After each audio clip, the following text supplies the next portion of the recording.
Good morning, everyone. Today is February 6th. It's Thursday at 9:01 in the morning. This is the House Commerce and Economic Development Committee, and we are joined by Three Squares Vermont, Hunger Free Vermont, kinds of organizations. And Ivy Enoch is here this morning with us. Hope I said your name right. I think we should start by introducing us to you. Our chair will be a few minutes late, but when he gets here, he can introduce himself as well. And so, John. Morning. Jonathan Cooper. I live in the southwestern corner of Vermont and Pownell, the Bennington 1 district, which includes the towns of Reedsboro, Searsburg, Stanford, and Woodford. Representing the Deerfield Valley, Wilmington, Whiting, and Halifax. Herb Olson, representing Bristol, Lincoln, Moncton, and Sharpsville. I'm Abby Duke. I represent parts of Burlington. Hi, Edie Granding, representing Jericho and Underhill, and the vice chair.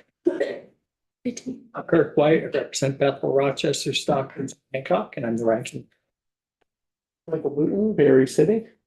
Tony Nicholas from Milton, representing most of Milton and a little bit of Georgia. Dave Bosch from Clarendon, representing Wallingford, Clarendon, West Rutland, and the bulk of Rutland Town. Great to meet you all. Thank you for being here.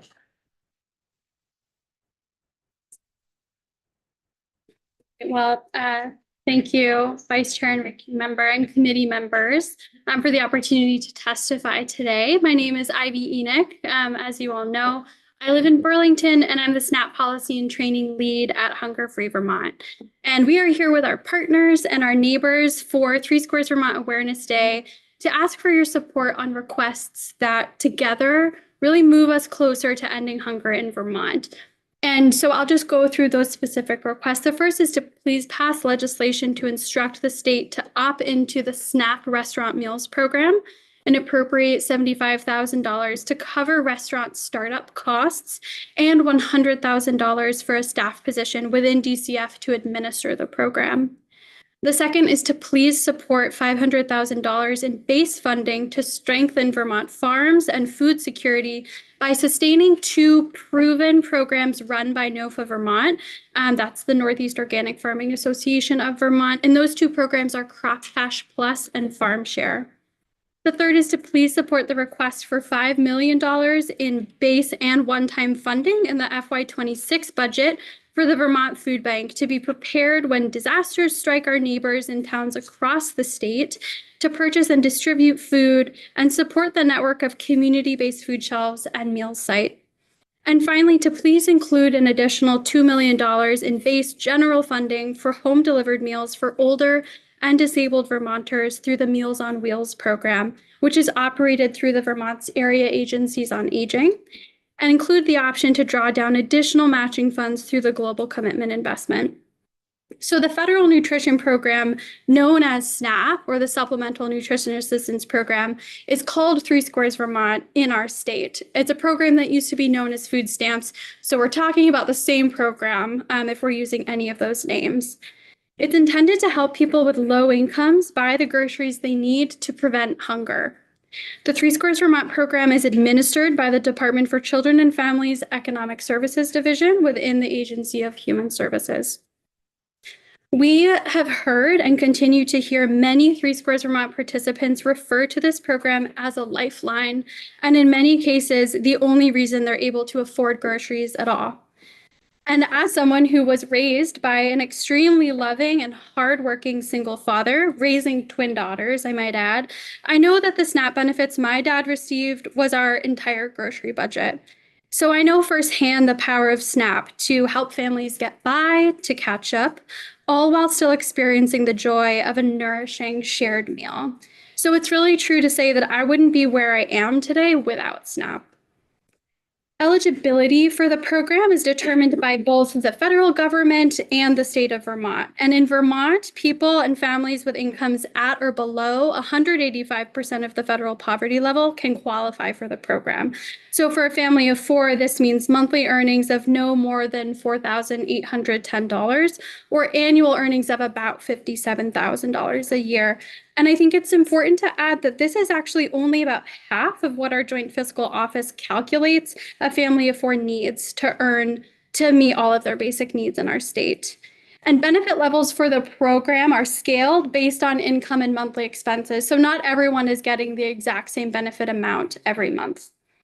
And Three Squares Vermont benefits are deposited every month on a household's EBT card that works and looks just like a regular debit card. So a trip to the grocery store with Three Squares Vermont looks like any other shopper's experience. And that's very much by design when the program was modernized. And every retailer that accepts SNAP has a complex computer system that automatically identifies items that are eligible to be purchased with that EBT card. There are more than 700 retailers across Vermont that accept SNAP. And each month, Three Squares Vermont keeps about $13 million, federal dollars, in our state economy every single month, supporting our local farmers, our growers, our businesses, and our entire community. The state is granted options by the federal government to tailor the program to meet our state's needs. And one of those options is allowing select populations who participate in Three Squares Vermont to actually use those benefits to buy hot prepared meals at authorized restaurants. And that's what's called the SNAP Restaurant Meals Program. This option is exclusively for older adults, for disabled people, and people experiencing homelessness participating in Three Squares Vermont, because these populations typically encounter access barriers and challenges with being able to buy their groceries, to store their groceries, and cook their food.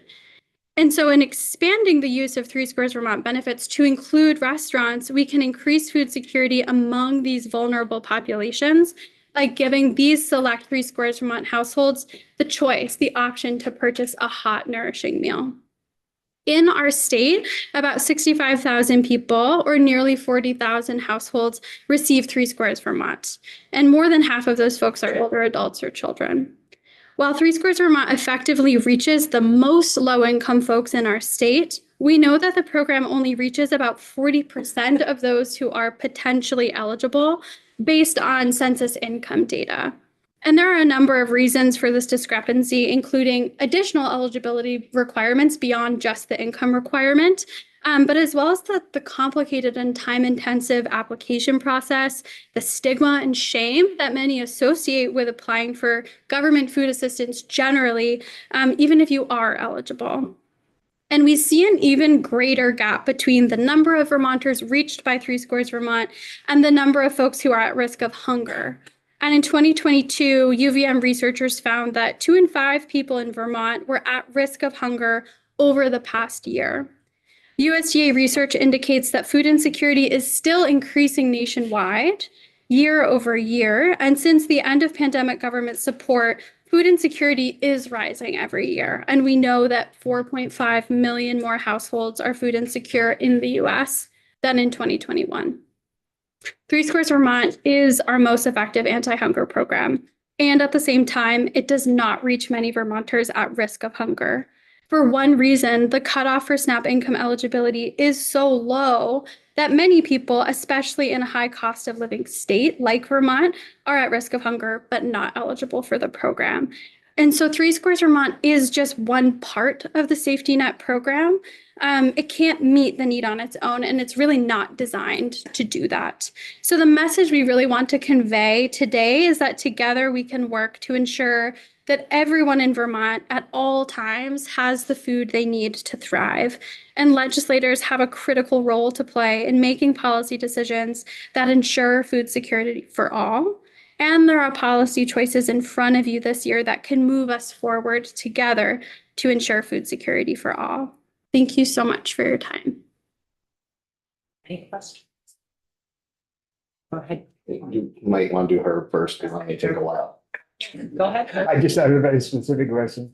So three squares Vermont equals SNAP. Exactly. And what are the eligibility, the income, I guess income mainly eligibility requirements for that? And are they fixed in federal law or can they be amended in state law?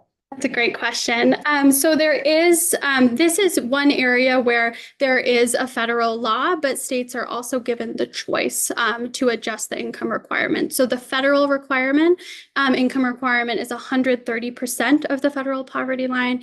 Here in Vermont, along with, I believe, 40 other states, we have raised that income requirement. So it's 185% of the federal poverty line. And that's based on, number of folks in the household. So as I mentioned earlier, about, a family of 4 would need to make about $57,000 a year in order to qualify just at the income level. Yeah. So for my background, I was on food stamps back in the early 90s. I was completely on welfare. Back in my day, you had the coupons, so it was pretty obvious who was getting the benefits and who wasn't.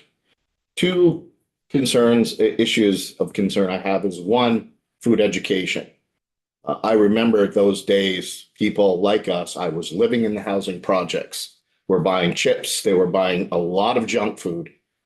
Us as a family, we had no clue, raising 2 toddler sons, what good food was, what nutritious food was. What are you doing to educate the people who are using these food stamp or the SNAP program? What are you doing to teach them, hey, maybe that bag of chips isn't such a good idea. How do you do all that? What do you have any programs? Do you have any educational things? Is there a requirement? The second is there is still a stigma. My father is an example. He's 80 years old, very eligible for food stamps or the SNAP program, way too proud to do it. So how do you reach those people? How do you show them, hey, this is okay?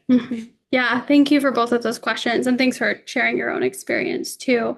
To your first question, we know, for most people, they know the food that's right for them and their families. And so often the quote unquote, healthful food options are just out of budget. And this is why the programs that Nova Vermont operates, Crop Cash Plus, which is a SNAP incentive program at farmers markets, that, for every $1 someone spends in their SNAP benefits this winter market season, they're going to get an additional $2. So that really increases someone's benefit and just grocery budget to buy more healthful, nourishing foods. I also think, there are a number of programs at the Vermont Food Bank that do a lot of really great nutrition education to let folks know the options that are available. And so supporting the Vermont Food Bank's funding request will go a long way in supporting families in knowing what their options are, and also making sure that people can make the right choices for themselves. So that is very much tied to the requests that we have today. To your second question, I think that is a pillar of my job, right? Trying to destigmatize the program, it doesn't happen overnight. It takes everybody in this room and outside of this room to really keep the focus on what this program does for families, what this program does for our state economy. And I think that goes a long way in destigmatizing the experience. These are our tax dollars. We pay into this program. We should be able to tap into it when we need. And when we do that, we're supporting our small businesses. We're supporting our farmers. We're supporting our neighbors. So I think, that's one way to support the truth that this program supports all of us. And it takes collective work. Yeah. Thank you so much. The first request in the testimony, and thank you for sharing this with us today, pertains to the SNAP restaurant bonus program. It's $75,000 restaurant startup costs and $100,000 per staff position. Later on in the testimony, you referred to this program in a way that seems like select populations are currently participating in it. Can you say more about what those startup costs are meant to cover, and in what ways is this expanding what's already happening, or just can you speak to that, who the select populations are, et cetera? Yeah. That's a great question. So there are, I believe, 10 states in the country that have elected the SNAP Restaurant Meals program as part of their SNAP program within their state. Vermont has not yet done that. So that's the request on the table. And so no one in the state of Vermont right now can use their SNAP benefits at restaurants. What we are hoping is that Vermont will adopt that program. And the program itself, the restaurant meals program, as part of SNAP, is limited in which populations can use their benefits at restaurants. So those are older adults, folks with disabilities, and folks experiencing homelessness. I think I misunderstood it. The description of this is a program that is not yet underway in Vermont. Right. Thank you. Yeah. Got it. Thanks so much. Great question. Emily, but before you go, I just want to give, we have 3 other people. Yeah. to talk, and we have 15 minutes. So the other piece is that food is this request in the budget is something that we probably will weigh in on, but it mostly is going to go to ag. So just kind of giving folks a little bit of that. Maybe I should have given you that context earlier. So go ahead, Emily. My apologies. I was curious to know, are you doing any work in schools, and like, how do you get the message out to folks in some of the deepest rural areas? Yeah, that's a great question. So many partners are here in the State House today for Three Squares Vermont Awareness Day, Hunger Free Vermont, the Vermont Food Bank, community action agencies, the area agencies on aging, retailers, business owners. And I think I'm starting off by saying that is because we all do really important work to share the messages about different programs that are available to families with children, with school-age children. At Hunger Free Vermont, we have a team of folks who work on our child nutrition programs and do a lot of technical assistance and outreach work to school food service providers, to teachers, to counselors, after school coordinators. So there's a strong connection between folks operating in the food security realm and folks who are supporting school-age kiddos. Thank you. Why don't I don't know who is up next. Is it the same order that we have on our? Yeah. Okay. Thank you so much. Thank you. Thank you so much for being here. Appreciate all of the work that you do. Alex? Good morning. Thank you very much. I have a printed copy of my remarks that I'll certainly share. I know you have an electronic version. Given your time constraints, I'm going to hustle through my remarks. And my phone number is on the document, so you can certainly reach out to me. Yes, indeed. But I do thank both the chair, every member of the committee for hearing my remarks. For the record, my name is Alan Reitz. I serve as Director of Public and Government Affairs for Hanover Co-op Food Stores of Vermont and New Hampshire. Little background. Despite being incorporated in New Hampshire, our cooperative roots and commitment to Vermont run very deep and very long. We have our bustling store on Maple Street in White River Junction, an auto service center in Norwich, production kitchen in Wilder, and our administrative offices where I work are in Hartford. We have about $8 million in Vermont payroll. We buy about $12 to $13 million from Vermont farm and food producers. And my general areas of work are on affordable workforce housing and agriculture. In fact, I serve on the Vermont Dairy Commission. When it comes to food assistance, the success we're having in our Vermont store has delivered hundreds of thousands of dollars in savings for struggling Vermonters. I'll share a few details later in my remarks. If you remember nothing else from my testimony, please know that cooperatives like ours and so many locally owned grocery stores across Vermont have a commitment to their communities. Running an independent store is hard work, but we learned long ago it's one thing to be neighbors, it's quite another thing to be neighborly. That's how community grows strong. Now, in the months ahead, as you work on these efforts to consider how to make this community strong, know that we're there with you to get Vermonters the food they need. That might be a senior who needs to have a full meal before taking medications. It could be a parent trying to get better protein on the plates of their child at dinner. And it could also be a parent trying to keep a refrigerator full for a hungry teenager. If you've ever raised a teenager, you know that's difficult work. Each day in our stores, we see the positive difference the legislative action you've taken is making.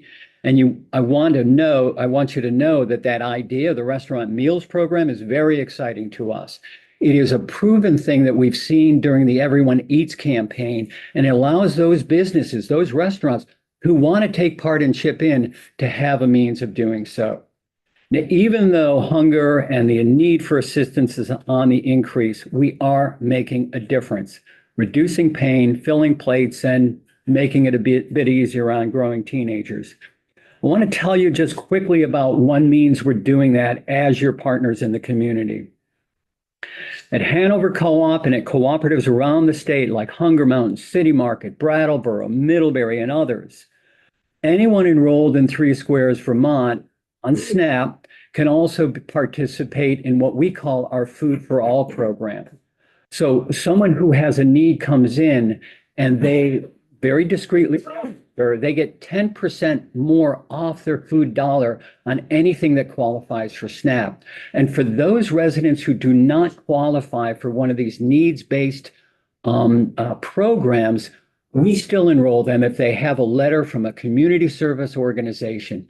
They show us that, they get a card, they can shop, and that stretches their dollars. And I will tell you, it's made a big impact to get 10% more off.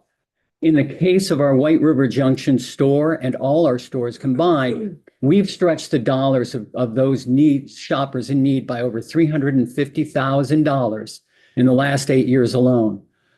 Our White River Junction store leads all of our stores in that impact. Last year alone, $30,000 stayed at work on EBT cards or working for people who did not qualify for that program.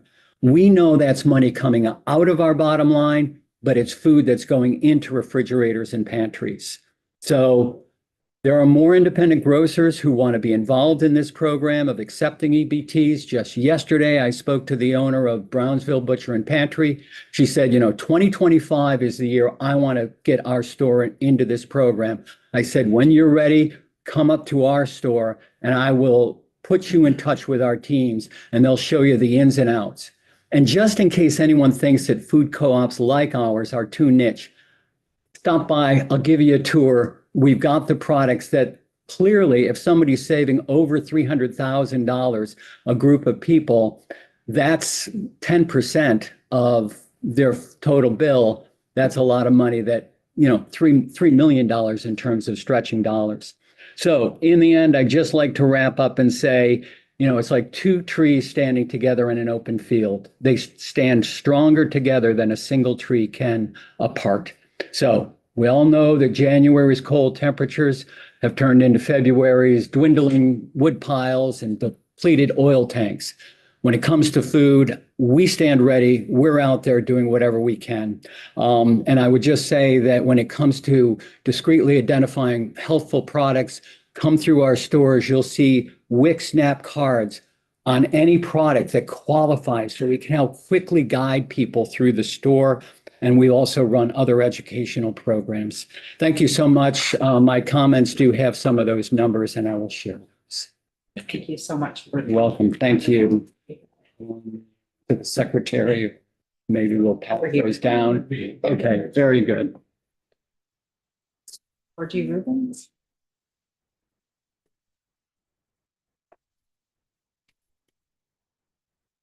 Hi, thank you for having me. My name is Georgie Rubens. I live in Burlington and I'm the director of the Burlington Farmers Market and I'm also a board member of the Vermont Farmers Market Association. And I'm here today to talk about Three Squares Vermont and to ask you to support No for Vermont's request for $500,000 in base funding to strengthen Vermont farm viability and address food security by sustaining two proven programs, Crop Cash Plus and Farm Share. So, Ivy mentioned this, but to recap, the Crop Cash program doubles Three Squares Vermont benefits for fruit and vegetables purchased at Vermont farmers markets. It's primarily federally funded, but it requires a local cash match contribution. And in 2023, Crop Cash Plus expanded Crop Cash to all SNAP eligible foods. So that's meat, eggs, dairy, bread, kind of stuff. But Crop Cash Plus had to be paused in 2024 due to lack of funding. So the reason that I support the ask for Crop Cash Plus so strongly is because of the difference I've seen this program make to so many people in my community at the farmers market each week. Every day I interact with a number of Three Squares Vermont customers at our market information booth where customers will come, I'll run their EBT cards, and then in return, I give them tokens and Crop Cash coupons to spend at the market. And Having the opportunity to educate customers new to the program about Crop Cash is one of the things that I love most about my job. It's not uncommon that the market is the first time that a person learns about Crop Cash and Crop Cash Plus. And it never gets old when I see people's faces light up when they find out that they have all these additional funds that they'll be able to spend at the market. There's one customer in particular who I'll never forget last summer. She came to redeem tokens. It was the first market of the season and the Crop Cash triple match was in effect. And I ran her EBT card. I gave her $40 more than she was expecting in return. It's a triple match up to $20. And she didn't understand why I was giving her all this money. She thought I'd made a mistake. And I explained that more funding was available and that she could use these coupons to buy any grocery item at the market. And I had to explain 3 more times before she believed me. She really thought I'd made a mistake. And she was so thrilled. She came back to the market booth later to show me everything she bought with the coupons and just to express her gratitude. And that's not an uncommon occurrence. And so I often think about this customer and the many others who benefit from the matching program. It's so clear what a real difference it makes to their lives when the funds that when they have funds to purchase not just fresh produce, but also a range of grocery items that can cover all of their dietary needs. And as a market manager, consistent funding would enable me to reassure customers that they'll continue to have this support and that they'll be able to reliably plan their food budget around it in the future. Outside of supporting our customers, consistent funding for Crop Cash Plus would also support our farmer vendors, some of whom attribute up to 30% of sales on a given market day to transactions paid with Crop Cash Plus coupons. Every day at market, I'll check in with our vendors, and when the Crop Cash Plus program isn't active, one of the most commonly asked questions I get is if or when it will return. For many of our farmer vendors that sell meat, milk, cheese, eggs, syrup, or other products that aren't covered by Crop Cash, when the program isn't running, their market revenue takes a hit. And so consistent funding would really support our farmer vendors in helping them better anticipate their revenue at market and with their overall business planning. So not only does Crop Cash Plus support our customers accessing a well-rounded diet, but it also supports our local food economy. About half of the vendors at the market are SNAP and therefore Crop Cash Plus eligible, but only an eighth or so accept Crop Cash alone. And so consistent funding would not only bring our customers more choice when it comes to their grocery shopping, but it would also include more of our farmers and vendors and contribute to a stronger local economy. So personally, I'm a pragmatist, I'm a former farmer, and I'm someone that obviously cares deeply about food access. And I love this program because of the positive impact it has, both helping people get access to fresh and healthy food, but also supporting our farms and local economy. And it makes so much sense to me. And so it's for all these reasons that I hope you'll support No for Vermont's request for $500,000 in base funding to strengthen Vermont farm viability and address food security by sustaining Crop Cash Plus and Farm Share. And thank you for your time. Thank you so much. I want to give Tobin an opportunity to talk. So we will, as a committee, talk about the budget a little bit further, and you can see the way this dovetails with economic development very clearly. Very much so, yes. Hi, my name is Tobin Porter Brown.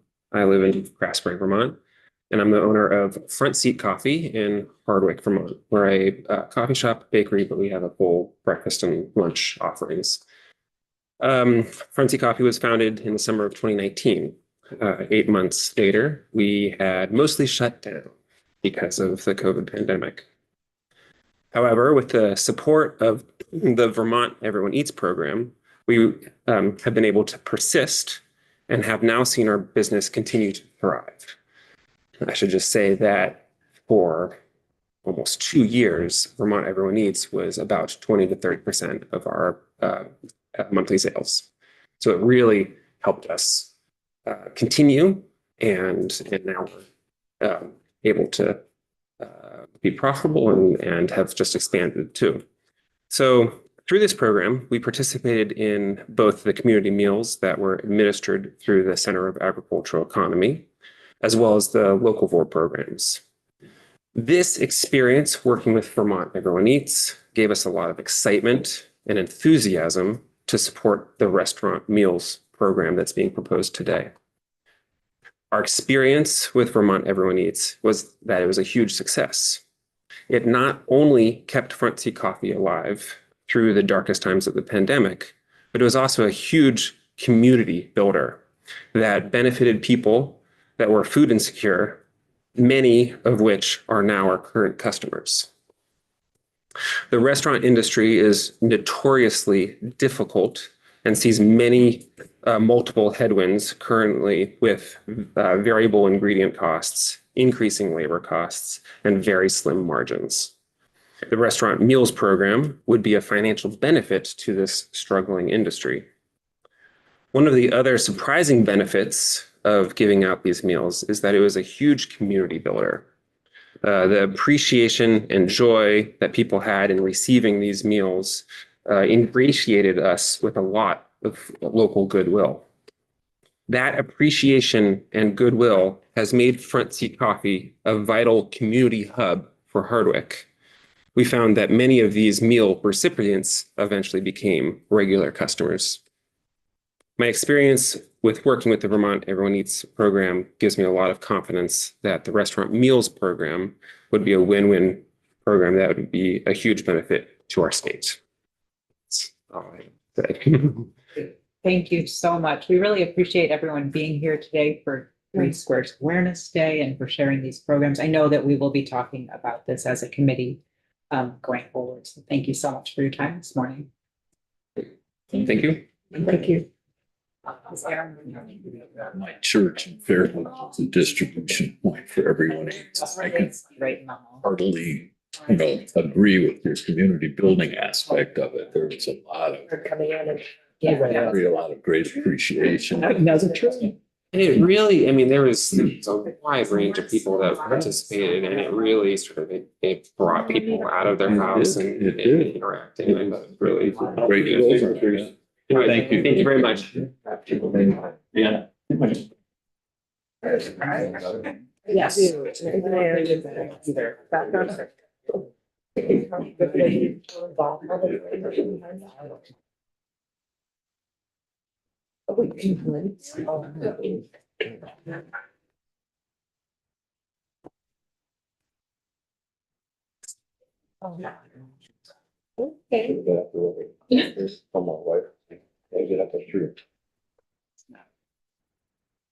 So Aaron, are you leading us through this? I will. We are still live from before.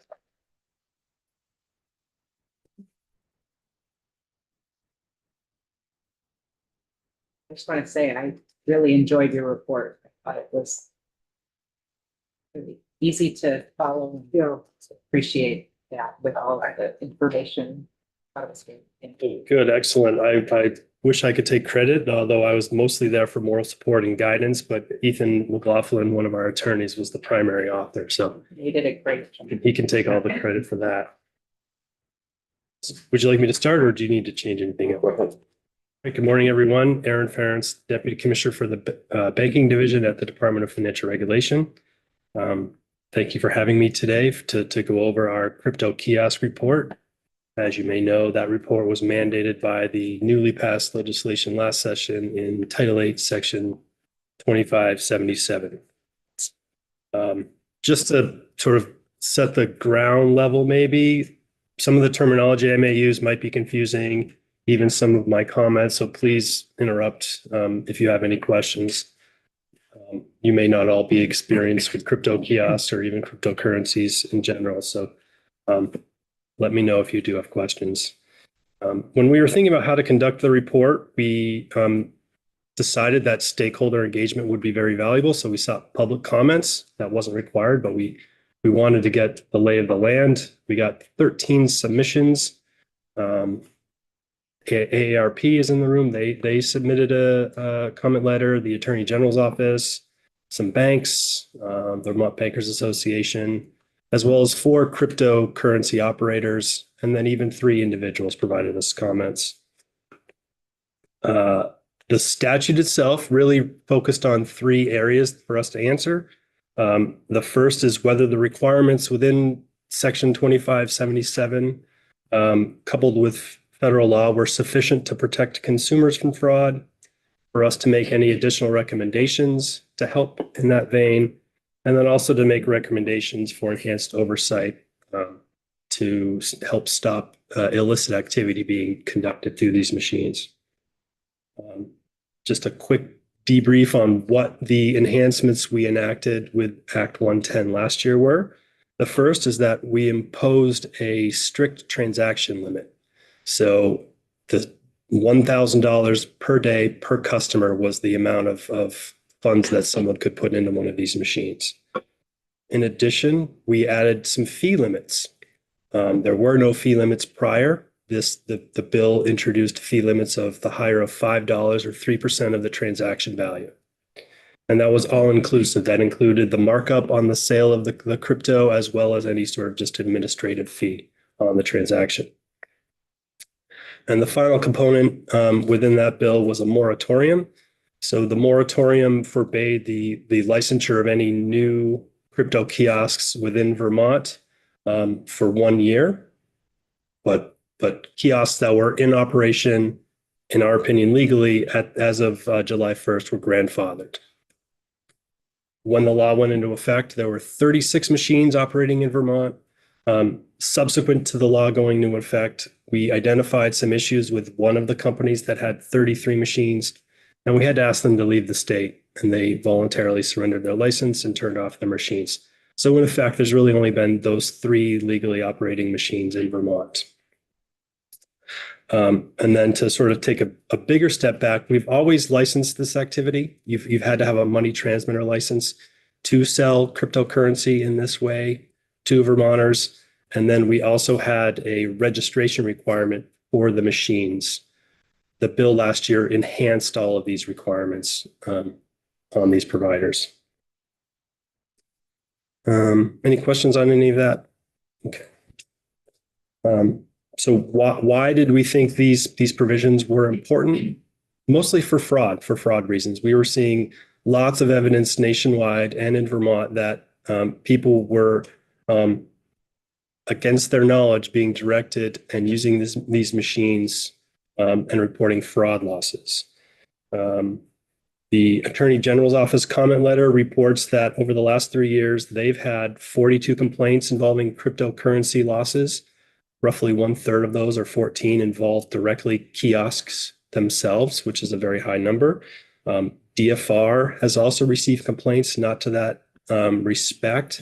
But I would also comment that there are a lot of other law enforcement agencies where someone may direct their issues with fraud losses to, the FBI, state law enforcement officials as well. And also, people may be embarrassed, and I think a large portion of these frauds are never actually reported to any law enforcement agency.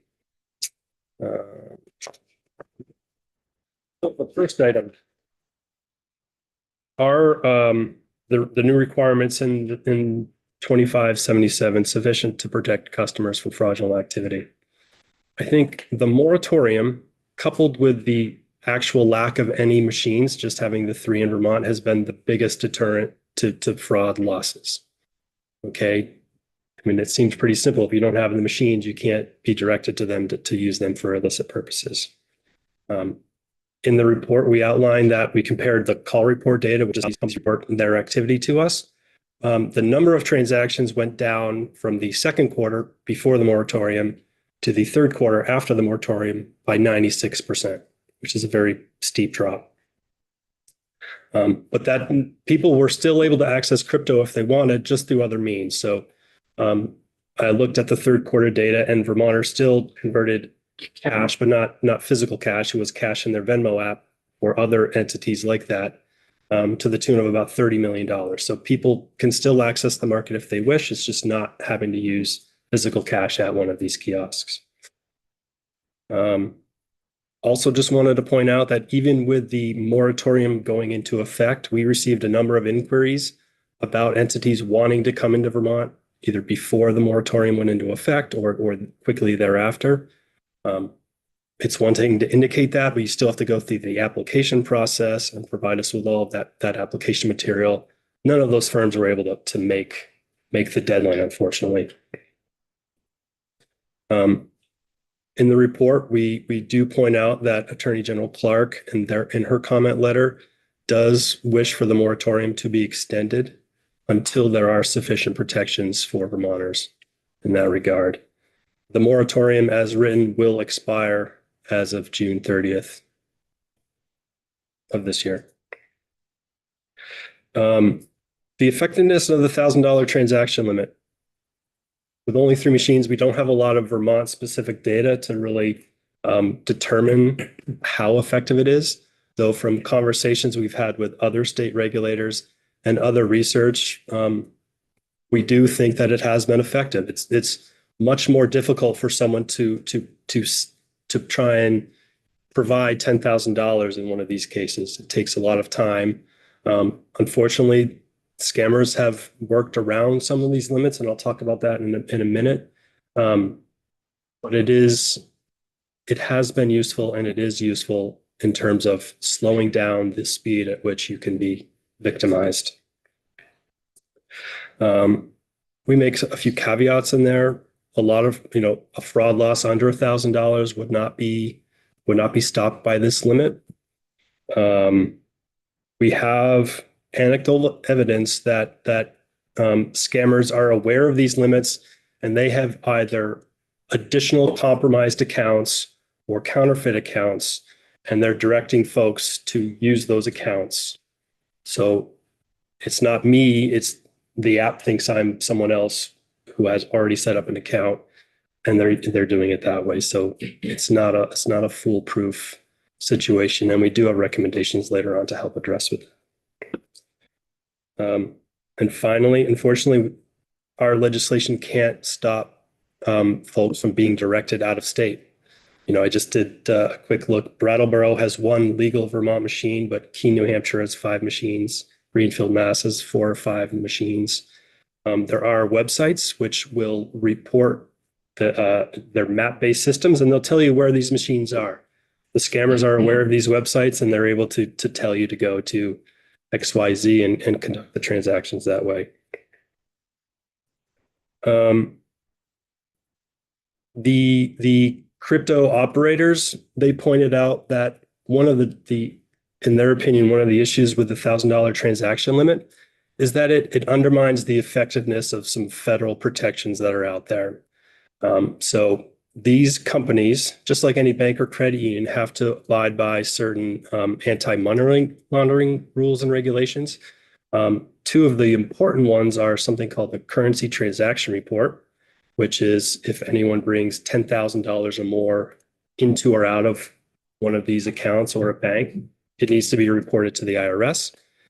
And then also there's something called a Suspicious Activity Report, which is where an entity would have to report any activity that doesn't really make sense or may involve some illicit activities. These machines, according to FinCEN, which is the Financial Crimes Enforcement Network of the Treasury Department, are mandatory reporters for transactions in excess of $2,000. So by setting their claim is that by setting the bar below that, we're somehow undermining the federal regulatory authorities. We're not aware of any law enforcement agency that has ever expressed a similar opinion.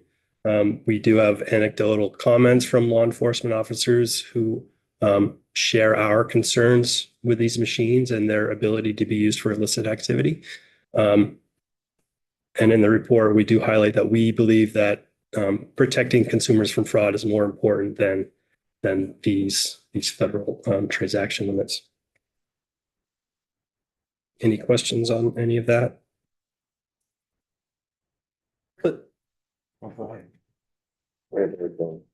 Okay, when you say undermine, the $1,000 limit undermines the federal limit, I don't quite understand that. Sure. So those reporting requirements are designed to help law enforcement track money laundering or criminal elements. So in their view, if the transactions are below the $2,000 mandatory reporting requirement, then it somehow makes it more difficult for law enforcement to track a criminal activity that's being conducted through the machines. versus $1,000 limit? I would think that this is, the $1,000 limit sounds a little stronger than the $2,000. From a consumer protection standard, it certainly does. It's the suspicious activity report. They're mandated to report those transactions that are $2,000 or greater. So if in their view, if our transaction limit somehow undercuts that requirement, yeah, I would just, I wouldn't characterize it that way, but I'm not a federal investigator. yes, I don't share the view, but I'm just reporting what their comment was for sure. I'm curious about, I know that this product is a bit different, but at ATMs, oftentimes there's like a $250 limit or something like that on withdrawals. Does that apply to crypto or? That is a limit that is set by the network or the institution that operates, or your institution that has the card. Yeah, that's not by statute or any other element. So no, it's totally separate.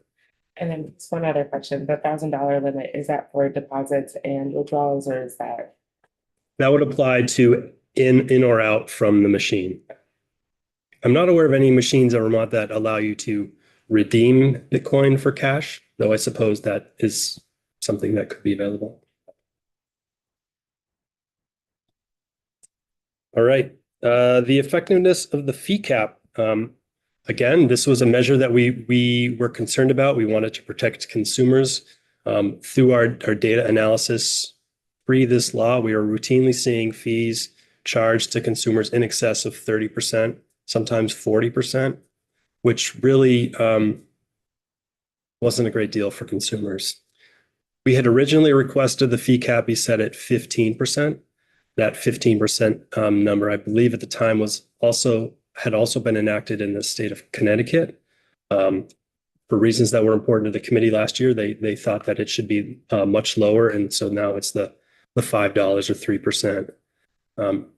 The crypto operators comment letter really highlighted that that it makes it hard to operate one of these machines, from acquiring the machine, developing the software, renting the space in a store, location where it's going to be, paying for the armored car service, any sort of other compliance components that they want to implement. It makes it hard to turn a profit there.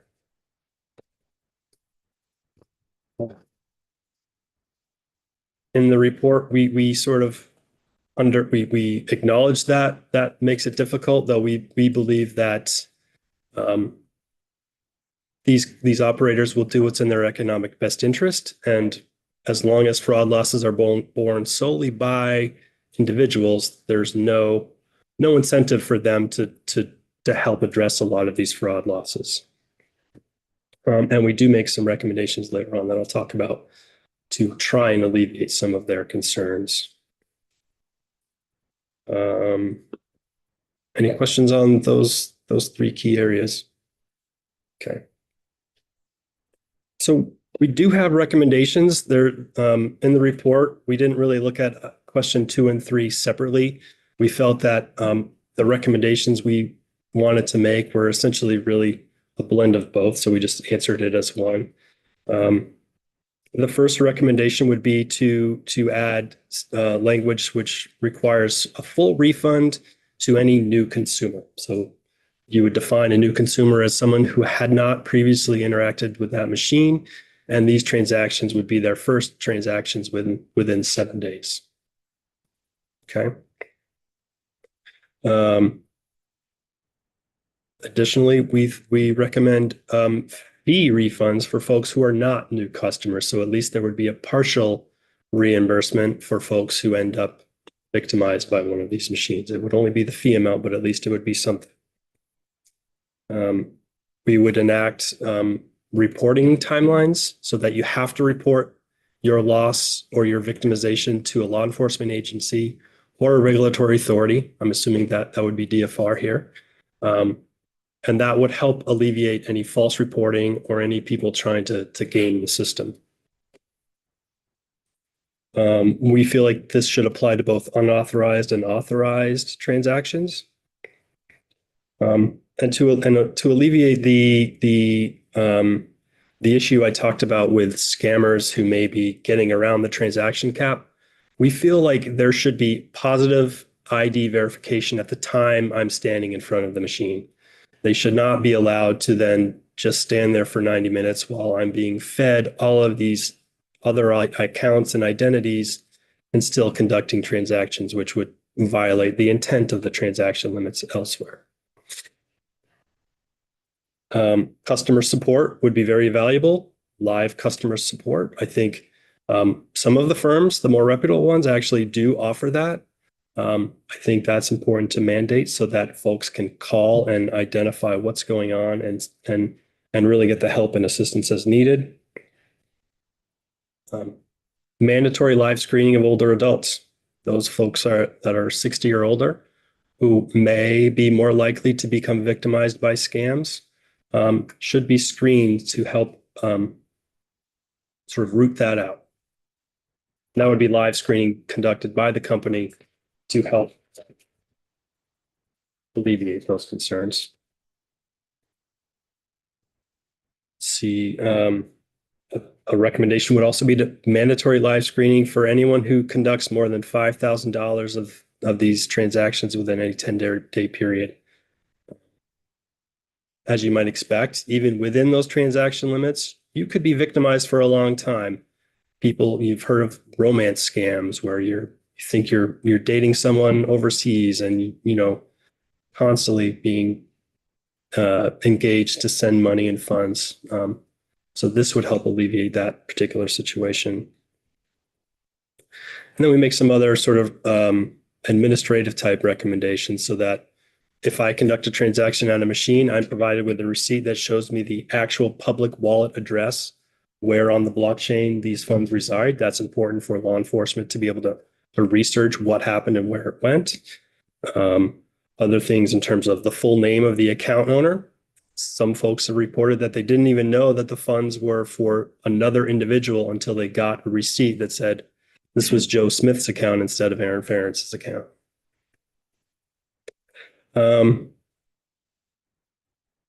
Just emailing the details of transactions to consumers so they have another record of it. And then finally, I do think because we're asking to enact a number of other consumer protections, that evaluating the fee cap may be a worthy step, whether it's 15%, whether it's 10%. I don't know the exact limit, but I think it is justified to increase that a little bit. That's my book report on this report. I'm happy to go into any detail. Cool. Given the fact that Vermont has a older demographic, I'm struggling to see what the purpose of having these kiosks in general are, because you can easily jump into Bitcoin using apps. And granted, maybe individuals don't know how to use them, but I don't know how hard it is to use a kiosk. But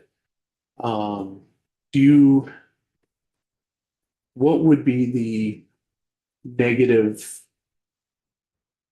impacts of just not having these in the state of Vermont? Yeah, that is a question that we have certainly asked ourselves as well. What is the ultimate utility of these machines? We are seeing people enjoying crypto and without using these machines. I've heard reports that people say it's a solution for the unbanked. I'm not so sure, because generally I don't have evidence of that, but that's what I've seen in other instances. So a valid response would be to either extend the moratorium or just say we don't like this activity as well. The unbanked is going to go buy crypto. Which is it? Somebody unbanked is going to buy crypto. Yeah. I was just wondering if you could expand a little bit on the whole live screening thing. I mean, so I'm IT, so I know a little bit more about crypto than most. Mhm. And typically when in a crypto transaction, you are putting money in and that's going to just a number and there's no real way to trace who is necessarily behind that number. As long as somebody has that number, they can get to that money. Mhm. So what does the live screening, how is that going to help prevent anything from going on? I'm failing to see the usefulness of the live screening. Sure. So I think live screening would be very important so that the operator would have to know that the person standing in front of the machine was the one that had actually just entered that transaction or was about to enter into this transaction. Obviously, live screening after you've put the cash in and the money's gone to the blockchain isn't going to stop the fraud. It really is that sort of identify that, all right, I have an individual that's over 60. This is who is standing in front of the machine. Have they been contacted by someone and directed to use the machine is the biggest red flag that I can think of. You know, if someone tells you to go bring a lot of cash to this machine, don't. So the live screening, is that something that would be done by someone at the kiosk? Or is that like, would you have someone turn on like a webcam that's receiving the money? I would envision it would be a call center or some other technological advancement, you know, whether it's a webcam and you're talking to one of the operator's employees via the machine, or if they need to call you to go through some of these screening questions. I do see that would be useful.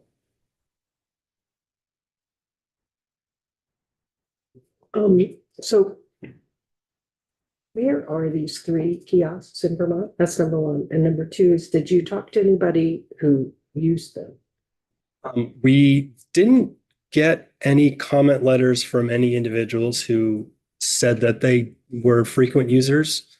They might have been users. We did provide in the appendix in the report all of the comment letters. Some are interesting. The 3 machines, one is in Essex, one is in Norwich, and one is in Brattleboro. They're all operated by the same entity. Are they just sitting in a store or? Yeah, they look like any traditional ATM machine that you would just sort of walk past in a convenience store. As far as consumers getting in touch with DFR, what do you do to get the word out? And like, are there, you know, post-its or stickies like on the ATMs themselves, or are you sending out messaging at all? We have outreach teams who go out on a regular basis and talk about fraud in general. And so some of, we don't really warn specifically about the machines, but it's part of that larger conversation. So we go to senior citizen groups, I believe.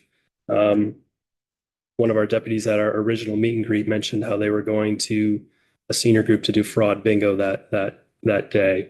We also have other resources that we try and put out through social media, sort of just identifying general issues related to fraud.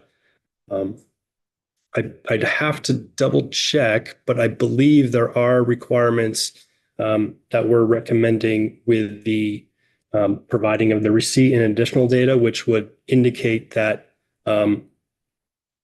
contact DFR if you have issues with any of this, those sorts of disclosures. Yeah, I'm wondering if it would be useful to actually put something on the machines. I will totally confess, I didn't know that you were a department. So I, as a regular consumer, would not know. Right. At all. Okay. Yeah. Good to know.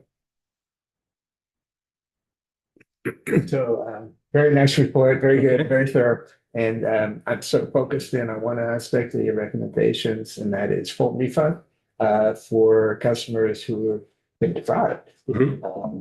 And you identified, 7-day. And I'm wondering about the capabilities of operators, either existing or whether they could have the capability to monitor transactions so as to identify, fraudulent transactions. And so I'm thinking 7 days enough, if it's a fraudulent transaction and the operator has the capability of identifying a fraudulent situation, You know, Mhm. any thoughts about that? Yeah, I think you, one response to these limits may be that an operator will want to delay the releasing of the actual funds past that period. So you might want to think about, do we need to balance out sort of the limitations that may provide? I was actually getting at something a little bit different. which Okay. is, why limit it to 7 days? In other words, if the operator has the capability of identifying a fraudulent transaction, I could be way off base here, but why shouldn't they be responsible for a refund if they can't identify a fraudulent transaction? Yeah, that's a good point. I think we were trying to think of what might be a reasonable period of time. It came up with the 7 days. Is 2 weeks enough? A month? I don't know. Thank you. I'm having a little, I'm sorry. Can I phone a friend real quick? He raised his hand. Love it. One of the reasons that there's sometimes these like time limits For the on, record, too. for the record. Ethan McLaughlin, Assistant General Counsel, the Department of Financial Regulation. One of the reasons that that the industry has advocated to have time limits on the full refund requirements is related to what I'd call moral hazard, where you have the price of virtual currencies has historically been very volatile, and there can sometimes be very substantial swings in the price of it, especially as you zoom out. So over a 6-month period, 10-20% swing in the price is not unheard of. So I think one of the reasons why the operators have asked for these time limits is that they don't want people falsely claiming that they were defrauded because they've just suffered a more common loss on the ordinary price swings in the assets. So the idea is, I think in other states it's been perhaps even not as long as the 7 days. Now, the mechanism that we have in there to get around what call this moral hazard issue is the requirement that the consumer has to file a written report with a law enforcement or regulatory agency. So that's very broad. So that could be their local police department, it could be the FBI, it could be DFR, it could be the CAPS program, but they have to make that written report. And the thought or the hope is that Joe will be less likely to make a false report if they're doing so to some sort of law enforcement agency. So that's sort of meant as a check on fraud.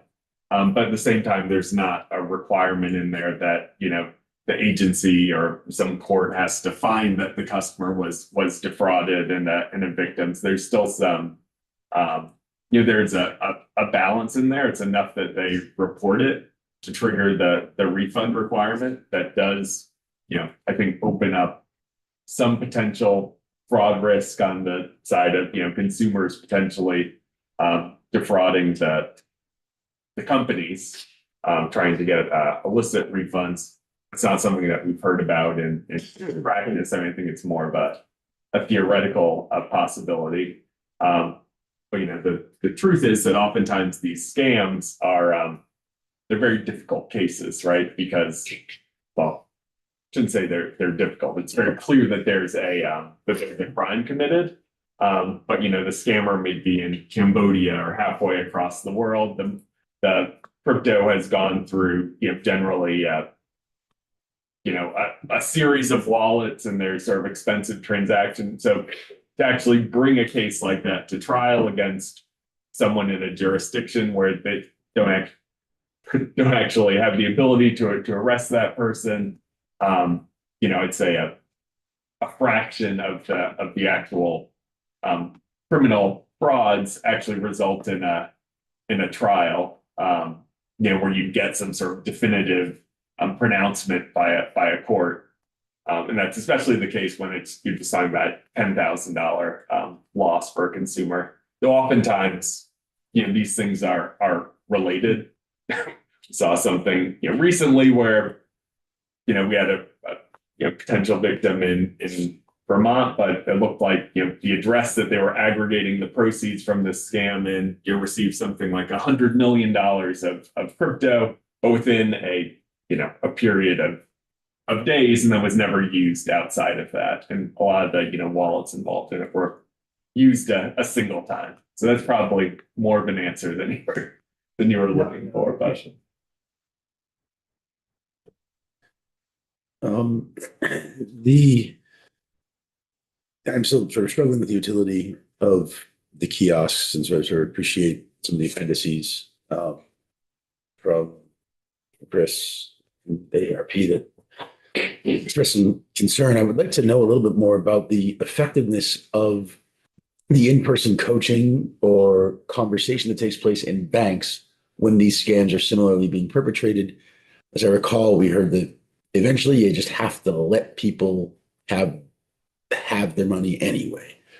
And if I have some concerns that in the live screening, if the banker that you know personally can't get you to not do this, is whatever company, entity that, that's going to be on the phone with you or something, actually going to be able to get you out of the frame of mind you're in, that I must do this now.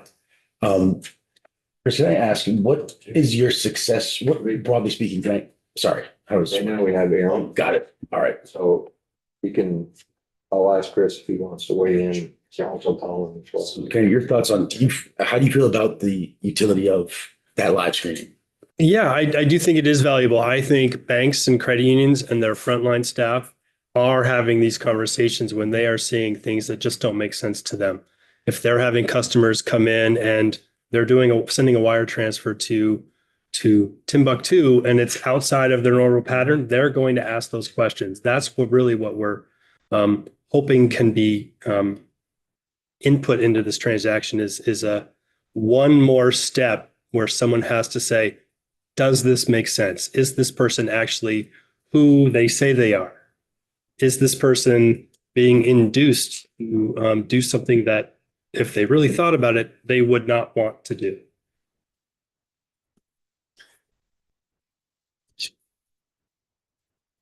Is there a downside to just not allowing these kiosks at all? I don't know. I believe you might want to check with Ledge Council, but I believe you would have the power to ban the machines for sure. I know that the state of California was sued when they elected and put in place some of their restrictions. I believe the suit was resolved in their favor. So, the argument would be the downside is that people don't have access to crypto, but I've already told you that people are still engaging in crypto if they want. So in the department's view, or the department's opinion, do these kiosks provide a benefit to them? It's a certain balance for sure. I mean, we've seen people doing transactions which didn't seem to make sense. We've also seen people putting in, $50 or $100 here. I don't know why someone would engage in a transaction that way, but there is some utility. We don't want to cut off commerce, but we also don't want folks to be victimized. You have a sense of how much, I hate to ask this question, how much revenue the state of Vermont is taking in on these kiosks? The only revenue that I believe the state would receive is just through our department and the licensing fees that we would get. So it's de minimis. And could we put them under the same regulations as bankers? We have this in a separate area of DFR through a license. It's what's called a money transmitter. So these operators need to be a licensed money transmitter in Vermont, number one. Then they have to go through and tell us where they would like the machine to be and provide a whole host of other disclosure related information to then get the license for that location as well. So it's not, it's a separate from traditional banking, but it is still covered as a banking like thing through a license idea. Is there any states that have just outright banned them? I'm not aware of any, no. First. It might be the first. I have heard of additional legislation being enacted in other states to adopt transaction limits, to adopt fee caps. So people may have seen our law and have acted on it too. Question of Aaron. Of Chris. Oh. So with the reporting request timeline, requesting a refund within 6 months after the last fraudulent transaction, would that also apply to potentially fraudulent transactions prior to, if there was a series of them? The first one was 6 months and 7 days. The last one was 6 months. Does it include all the ones that may have exceeded that time? In our thinking, yes, that timeline wouldn't start until 6 months after the last one, but would roll forward to any reported fraudulent transactions forward. As long as it's with the same fraudster or? I think as long as someone is reporting to law enforcement that they were a victim of fraud and these are the situations, that we wouldn't be concerned with the fraudster itself. Thank you. Thank you. Your work on it. You as well. Thank you. Would you like to share? For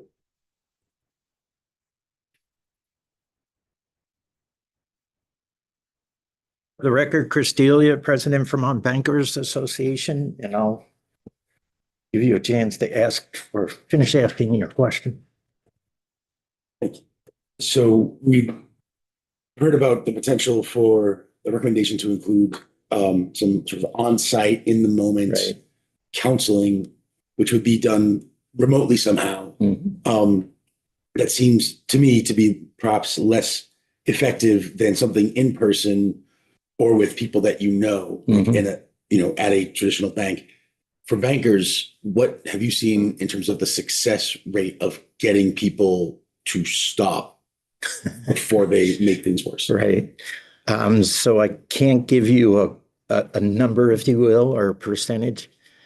The concern that we have isn't with a crypto entity or that people want to deal with crypto. It's how the technology is used to take advantage of a consumer.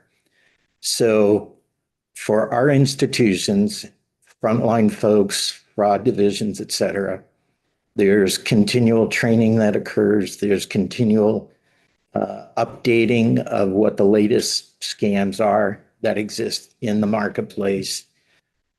There's material that's pushed out to consumers either directly in conversation, which I'll go back to in a minute, through social media platforms, through other methods to educate consumers that this is happening in the marketplace, beware.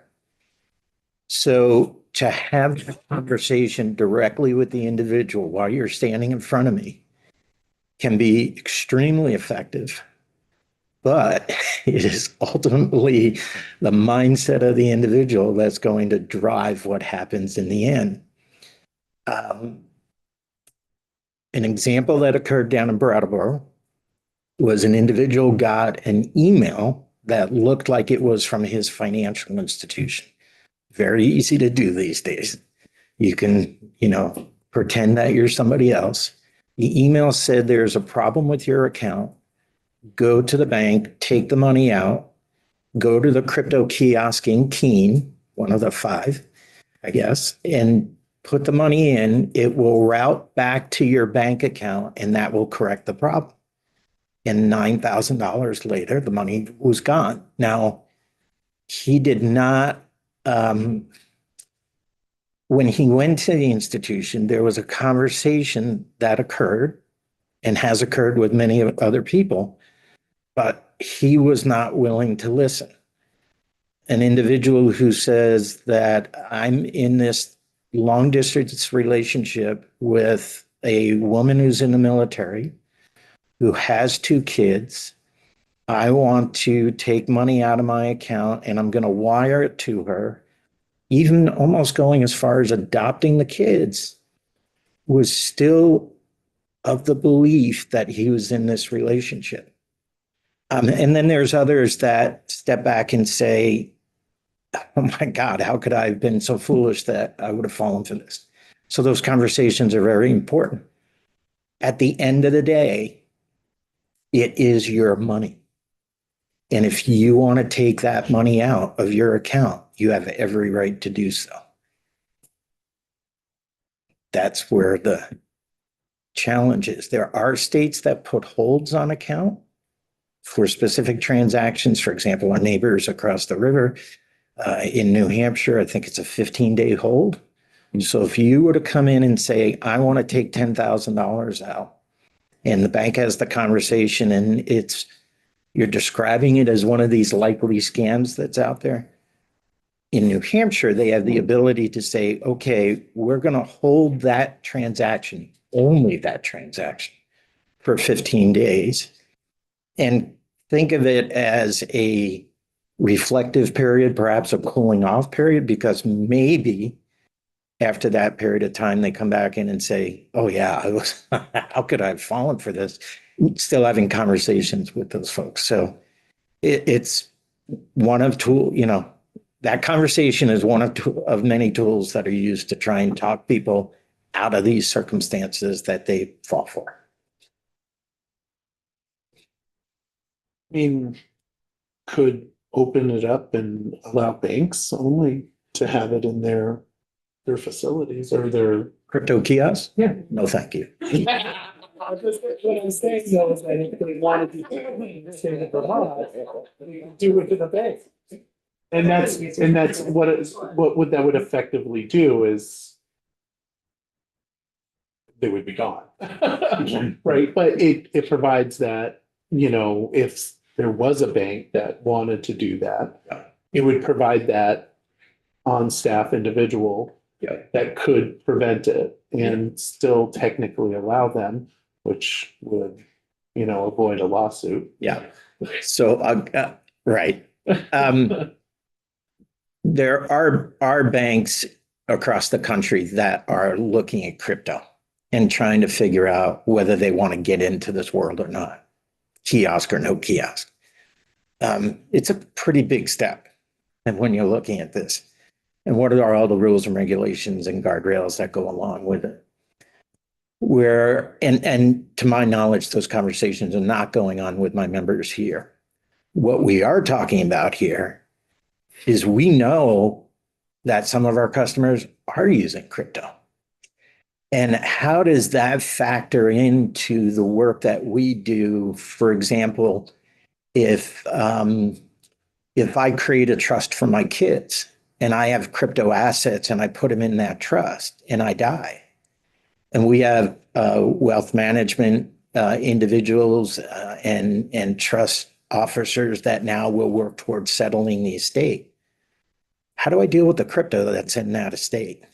If I've got customers who come in for a loan of some sort and their income is based in crypto, well, one year I could be here and another year I could be here.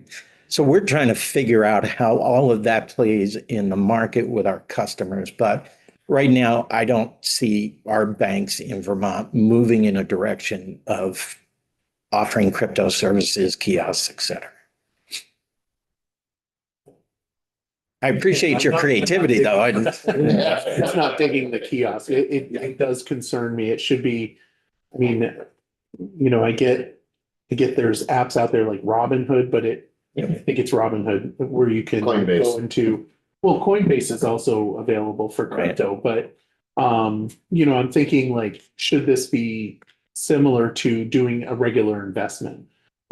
Granted, it's not a regular investment, it's fake. And it's, at any given minute, it can go from 90,000 a Bitcoin down to, 10 cents, where Right. I think it originally started off, which I wish I had gotten involved in, when it was like 0.001% or Yeah. 1 cent. But to just allow it to free range is weird.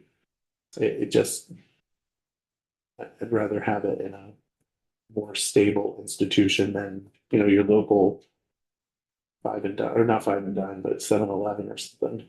Yeah, and that's just the physical location. I think, keep in mind what's happening behind the scenes, and that's where you've got your Department of Financial Regulator who's going to continue to oversee these entities that have these machines in Vermont, depending on what your public policy decision is. And it's kind of like the other conversations you've been having on some other matters. You've got to make the public policy choice. Do we see a business, I don't want to say a business model, but do we see value to this type of business product or access to this product in the marketplace compared to what are your concerns about consumer protections? And is there a balance there? If people feel strongly that I've got access to crypto in other ways, and you want to be the first not to allow kiosks, you have every right to do that. If you think that having some kiosks in Vermont under the regulation and guidance of DFR is reasonable, and you building consumer protections through DFR, you have the ability to do that as well. It's ultimately a policy decision where you want to go with it. And convincing your colleagues on or in the other body to agree with you. It's a question of how many people do we want to allow to get ripped off without. Well, the potential's there. $30 million, was it just one quarter? That's a lot of money. Don't know how many transactions that is, but that's quite a bit of money. So that's the dilemma that you face in this conversation. But we're good where we are with ATMs and. Thank you. Colin, do you want to weigh in? Yeah, be happy to. Thank you. For the record, Colin Hilliard from ARP Vermont, the advocacy director. I can just give some brief comments and then happy to answer any questions. This is a really big issue for ARP. We're engaging in this around the country in many states. This is increasingly becoming one of the ways that we're seeing, fraud, and it's such a the kiosks especially are a newer product, and it's of really great concern for us and our members. Just a couple very brief comments on the report that was really robust and thoughtful, and appreciation to DFR for that.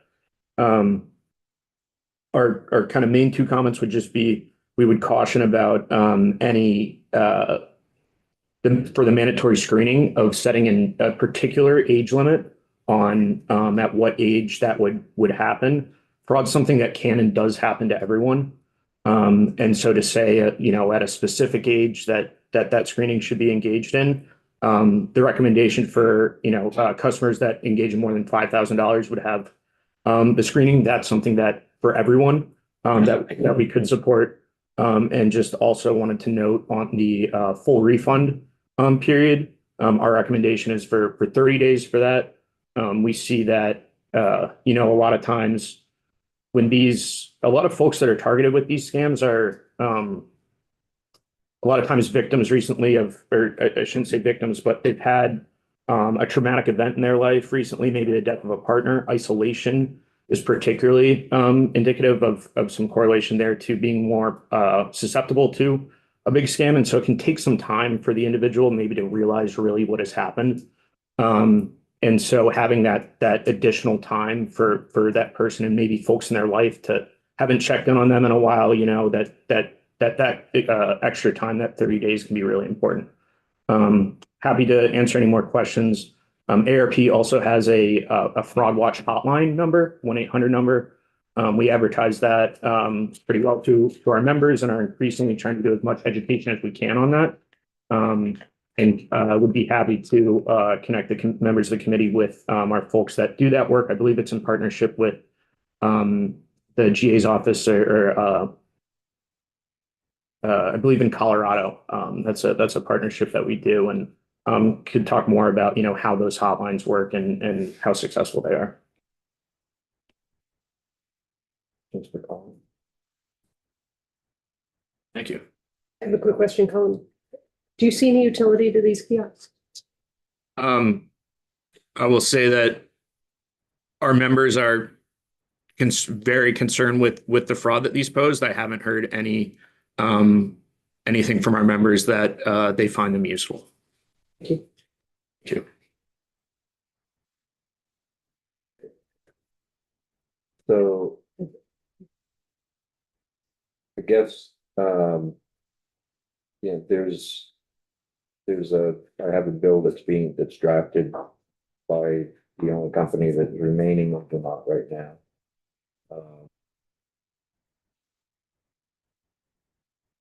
In order to go forward, I don't want to put more on Maria. I want to know where the committee's at. If you find, you know, I think we need to find that there's value for Vermonters in having these kiosks here. And we do have to do something because the sunset will come off. So, you know, I think I want to know where the committee's at. Do you want to go through a process of putting stronger protections on that would then allow the kiosks to be in the state? Or do you want to just remove the sunset and keep what we have on the books now? Or do you want to ban them outright in Vermont? I think, as you know, the deputy commissioner said, we can't change the fact that our jurisdictions that surround us over the river and south of us continue to have these kiosks, and that Vermonters still can go out and be defrauded, but that in the state we provide strong consumer protections for our citizens, and we want to make sure that if there's no benefit to them, that maybe we shouldn't have the availability of these kiosks in the state. And we can also ask the AG to come in and have more discussion, but just wondering where everybody's at right now, what you're thinking. Where you want to go. I mean, I think it's pretty clear where I stand on this. If we're going to have them, we should have them in a financial institution that's brick and mortar, where there's somebody there that will be able to intercede. Other than that, I don't think that they belong in a local convenience store where anybody can go up and restrictions on there. 30 days probably isn't enough. I would probably say 60 or 90 days. I don't see the benefit when I can easily purchase, Bitcoin for fun. It's not, I just, that's where I stand. Okay. I would like to ban the person. I have a relative that fell victim to a romance scam, very much like they've talked about. Traumatic loss, and shortly thereafter, this happened.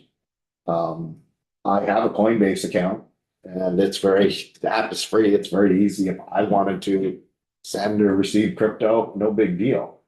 My only concern is I would not want to bring down, legal litigation on the state or whatever, because we can't make it illegal. In which case, if we couldn't, I would want to make it so restrictive that it's almost impractical.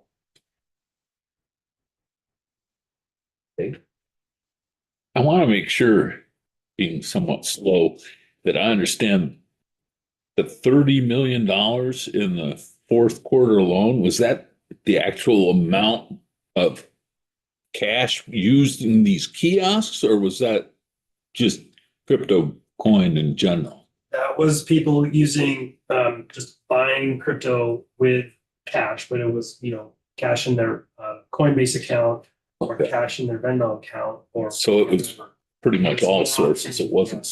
So do we have a figure on how much the kiosks are actually used? I could certainly get that for you. It's in the third quarter, it'd be very little, as I said, it went down 96%. Because of what we put in place last January, July, that there was only one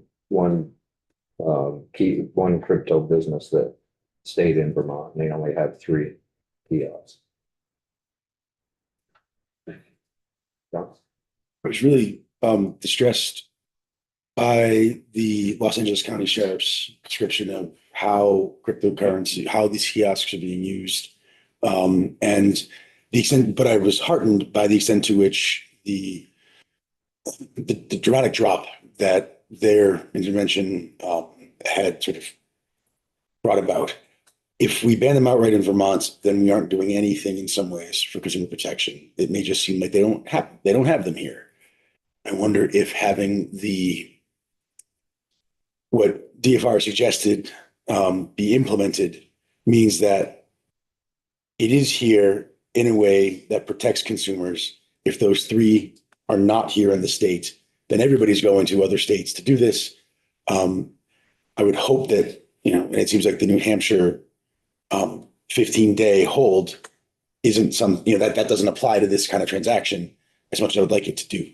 I'm pretty sure that whatever the kiosk company does by way of counseling and guidance will not make much of a difference, and we'll just be relying on the $1,000 daily cap to limit losses. But with those in mind, I feel like I'm leaning towards what DFR proposes. So at the very least, we know that we have a handle on something in our state and not abandoning people to the regulatory mechanisms outside of it. I guess what I would say is no matter what we do, if we ban them, we're still providing consumer protection for Vermonters. That if we put regulation on them, strong regulation, and there's still, if it makes it harder for them to do these transactions, they're still going to go across the river. So that it's not either way we do it. They can still utilize everything that's either south of us or east of us. So, I liked Emily's comment, like maybe there needs to be something on those kiosks that you need to talk to DFR. There's something, and then that we were at least communicating in a way similar to what's on a pack of cigarettes. At least we're saying something, and maybe that, which we can't do if they're not there. I think, the one thing that is really effective is how the banks handle these transactions, and that's person to person, face to face. These are not, that's where the really strong potential for fraud comes in. Because there's no one there really to talk to them, even if we, have some kind of way for them to be having a conversation with someone on their cell phone. And that all depends if we're they're in an area where they have good cell service too. So I don't know how effective that would be. And especially when you're in a store, someone's going to be having a conversation with you and you don't, the privacy thing and all that. So that's where I echo the practical concerns about doing the face-to-face verification thing. I know that there are all sorts of technologies that do verification, but I'd be curious to see what that looks like in a way that does not expose people's information to the wider public. I am. I also had a relative who got scammed through these things, so I'm pretty for trying to offer as many protections as possible. There's something to be said about making it as inconvenient as possible for folks to, you know, have to make these transactions and you know, limit the risk of them losing their hard-earned money.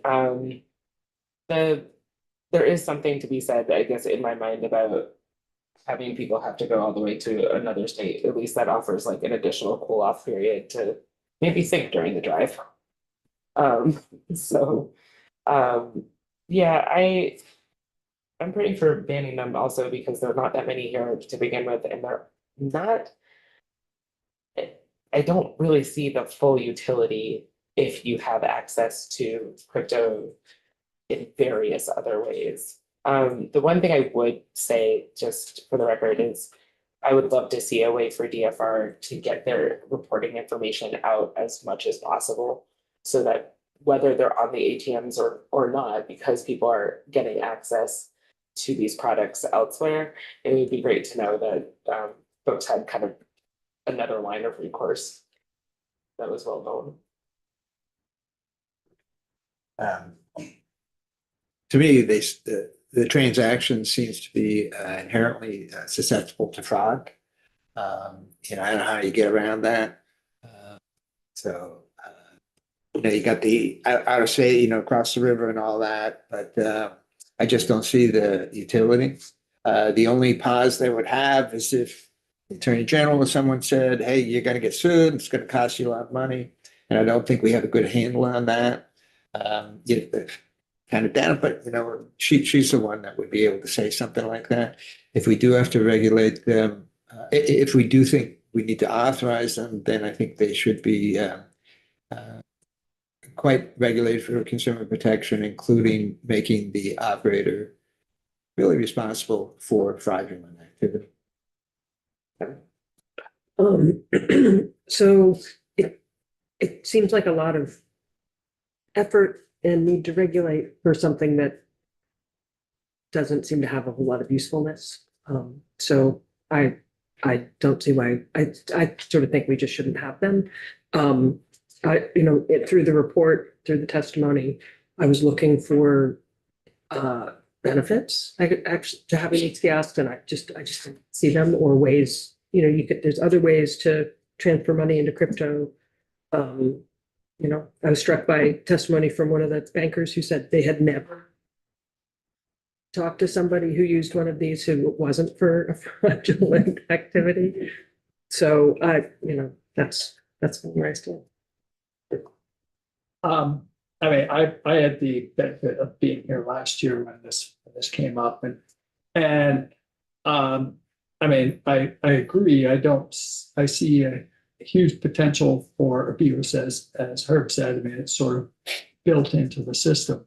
I don't see any utility, and I remember that when the Attorney General gave testimony last year, one of their concerns was that they thought that one of the highest utility of the crypto currency kiosk was money laundering from drug deals.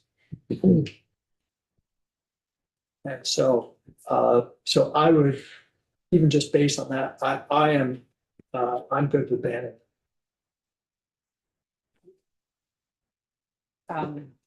Yeah, I'm supportive of the DFR recommendations. I'm supportive of the committee's desire to eliminate the use of them in our state. I don't see them as valuable consumers. I think what we'll do is we'll ask the AG to come in and just weigh in on. We decide to ban them, or we on solid legal ground to do so. I believe we are. And I think we can regulate entities for the protection of our citizens. So we can certainly do that. Real quick, you got 5 minutes for a break, and then we're going to start on. That's fine. I can ask afterwards. I just really quick, is there anybody been in touch that actually has had a positive experience. Well, Shouldn't hear from them. I think we heard from Deputy Commissioner that they hadn't really heard anything, any positive, did you? No one in their comments said that they use the machines regularly and love them or like this. And that they would be distressful for them to have to go across the river. I mean, they're probably doing that already. Just to confirm. Yeah. I will be real quick. I just want you guys to know, it was the intervention of the teller in my situation that stopped this whole thing. Okay, so 5 minutes, let's be back here at 10:40.